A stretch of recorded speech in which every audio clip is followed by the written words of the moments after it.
भाजपा में शीश नवाओ। हम दिन में 88 बार दिन में हम इस मट्टी पर सजदा करते हैं अल्लाह को। तो हमारे से ज्यादा इस मट्टी का देशभक्त कौन होगा? 44 रकातें 5 नमाज 5 टाइम की नमाज में होती है, हिसाब लगा के देख लेना, फजर से लेकर इशा तक। और हर रकत में 2 बार सजदा होता है और 2 बार हम सब मट्टी पे सजदा करते हैं अपने अल्लाह की शान में। से ज्यादा इसका इस धरती का चाहने वाला कौन होगा? हमारे कुरान में है, जिस मुल्क में रहो जिसका नमक खाओ उसको आइन को मानना, उसके आइन को मानना आप पर फर्ज है। हमारा तो कुरान शरीफ कहता है इस बात को। हमारा तो ये धर्म है, सेकुलरिज्म हमारे तो खून में है। हज़रत सल्लल्लाहु अलैहि वसल्लम का ऊपर जब बुढ़िया लगातार, बड़ा मशहूर वाक़ा है, कूड़ा फेंकती थी और जब एक दिन कूड़ा नहीं फेंका गया, 1 बार गए 2 बार गए, तीसरी बार पूछा ये बुढ़िया मेरे पे कूड़ा फेंकती थी, ये बूढ़ा आज मेरे पे कूड़ा नहीं आ रहा है, ये क्या वजह है? बताया कि वो बीमार है, उसकी अयादत को गए। हमने तो मोहब्बत से, प्यार से, अपने अखलाक से, अपने किरदार से सबको कहना है। और हमें आज आतंकवादी बताया जाता है, आज दलित समाज का उत्पीड़न किया जाता है। क्या हिंदू होना पाप है? ये हिंदू नहीं है, पिछड़ा हिंदू नहीं है। सिर्फ चंद लोग जो मनुवादी लोग हैं, आज भी सत्ता उन्हीं के हाथ में है।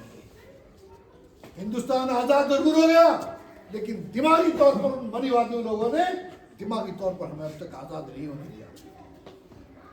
ये क्रांति का वक्त है, ये बदलाव का वक्त है।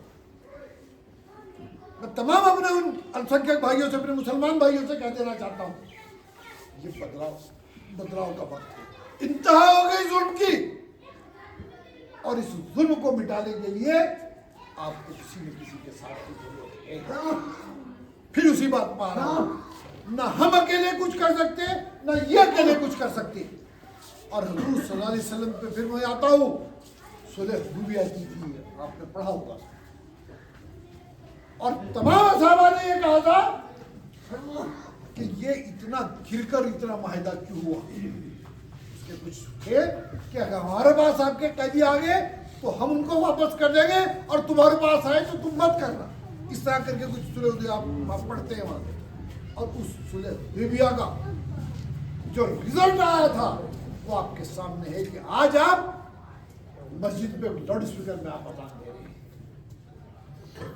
हज़रत सल्लल्लाहु अलैहि वसल्लम ने दुआ की थी जब तक हज़रत उमर ईमान में दाखिल नहीं हुए थे कि या तो फिरौन को या उमर को किसी को अल्लाह ताला हिदायत दे दे। तो अल्लाह ताला ने फिरौन की किस्मत में हिदायत नहीं थी, अल्लाह ताला ने हज़रत उमर को दी। और जिस दिन मस्जिद की ऊपर से आवाज अजान दी गई चढ़कर ऊपर, उसी दिन काफिरों ने यह कह दिया था कि या तो उमर या फिरौन ईमान में दाखिल हो गए हैं। ये ताकत की बात है, वो ताकत पूरा आपका मजहब, पूरे हुजूर सल्लल्लाहु अलैहि वसल्लम की जिंदगी इस बात की दलील है। एक एक चीज दलील है कि आपने ये कैसे हासिल किया।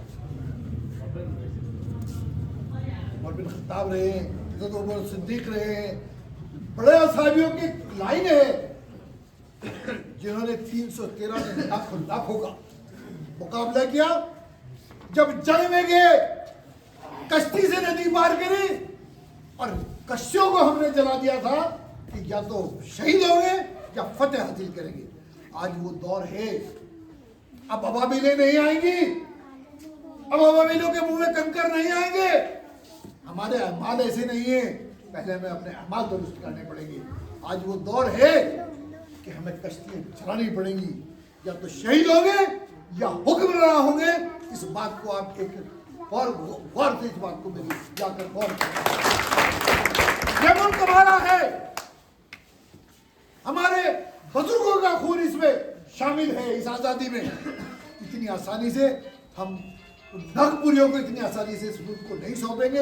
यहाँ हिंदू मुस्लिम दलित तगड़ा पिछड़ा सब इकट्ठा होकर प्यार मोहब्बत से रहेगा तो ये हिंदुस्तान दोबारा से सोने की चिड़िया बनी। आपसे मैं ये इल्तजा करने आया हूं कि भाई चंद्रशेखर पूरे हिंदुस्तान के अंदर संघर्ष कर रहे हैं। आज सड़क से लेकर संसद तक अगर मुसलमान लेके कोई आदमी नाम लेके बोल रहा है तो उसका नाम चंद्रशेखर आजाद है। आज उनके हाथों को मजबूत करने की जरूरत है।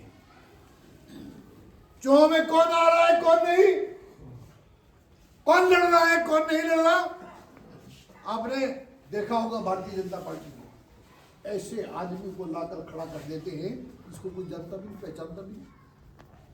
और वो क्या कहते हैं जब तक टिकट डिक्लेयर नहीं होता कि भाई कैंडिडेट कौन, कि कैंडिडेट कमल का फूल है।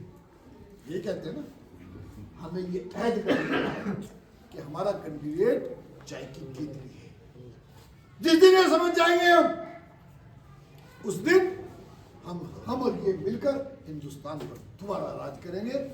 और मैं यकीन के साथ इस बात को कह देना चाहता हूँ उन लोगों को भी जो लोग यहाँ नहीं आए हैं गांव में, मैं समझ रहा हूँ, देख रहा हूँ, मेरे हितैषी हैं, मेरे लिए जान देने को तैयार हैं, लेकिन शर्म है भी, इस घूंघट को उठाना पड़ेगा आपको। आज नहीं उठाएंगे, चुनाव में उठाएंगे, उठाना जरूर पड़ेगा। अगर आपने मुस्तकबिल को, और ये जो छोटे छोटे बच्चे यहाँ खड़े हैं इनका मुस्तकबिल आप बनाना देखना चाहते हैं तो आपको स्ट्रगल करना पड़ेगा, इस घूंघट को उठाना पड़ेगा। मैं बहुत बहुत मुबारकबाद देता हूँ मुज़क्किर को भी और सलमान भाई को भी, जितने साथी यहाँ बैठे हैं जिन्होंने इस खूबसूरत प्रोग्राम को आगाज किया बिगुल बजा। और यकीन बजाना चाहता हूँ जो चिंगारी आपने यहाँ लगाई है ना, पूरे जिले में शोले की मशाल बनाकर इसको आगे लेके चलेंगे। जय हिंद, जय भारत, जय हिंद।